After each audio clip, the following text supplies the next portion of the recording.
Let us talk about Psalm 48 today. This psalm is about the city of Jerusalem and God's greatness, protection, and presence over the city and its people. It is written as a song of praise, a celebration of who God is and what He has done. And it invites the reader to reflect not just on a place, but on a relationship with God.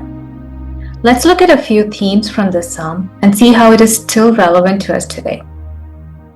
Firstly, the psalmist points out that God is the protector of the city and that His presence is in the city.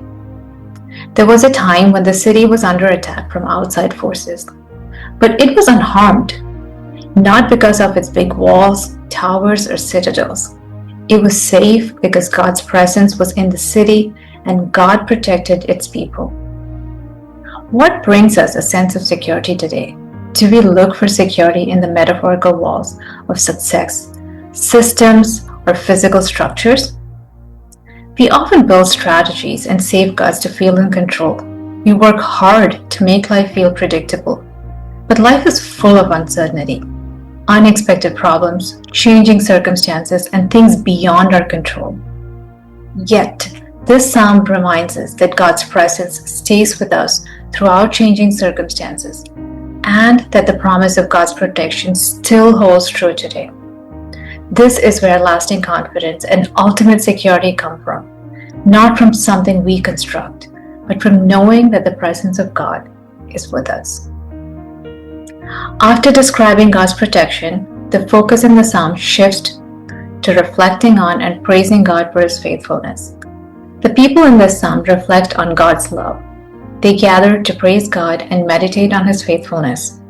The stories they had heard about God's faithfulness were confirmed by their own experience. What they believed about God became something they personally witnessed. In today's busy world, it is still important for us to take time out to reflect on God's faithfulness in the past. Reflection does not come automatically, it requires intention. When life moves quickly, we can forget how God has helped us before. But remembering strengthens our faith for what lies ahead. Then the psalm invites the people to do something interesting. They are told to walk around the city, to look carefully, to count its towers, to notice its strength. But this is not about admiring buildings, it's about remembering what God has done. They are observing visible evidence of His faithfulness so they can tell the next generation. They want their children and grandchildren to know that God protects, guides, and remains present with His people. They are turning memory into testimony. What they have experienced, they want others to know and trust as well.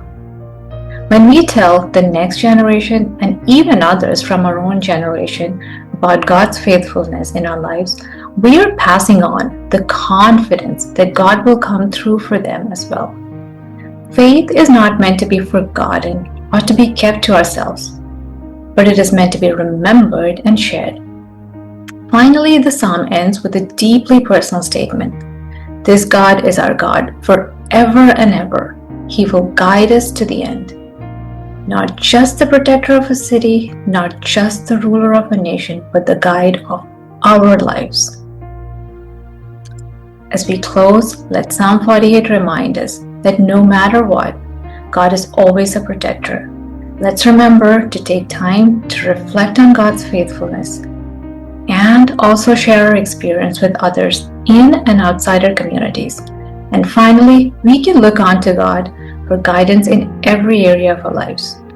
When we trust His presence, remember His faithfulness, and follow His guidance, we discover the kind of security that does not depend on circumstances, but on God Himself.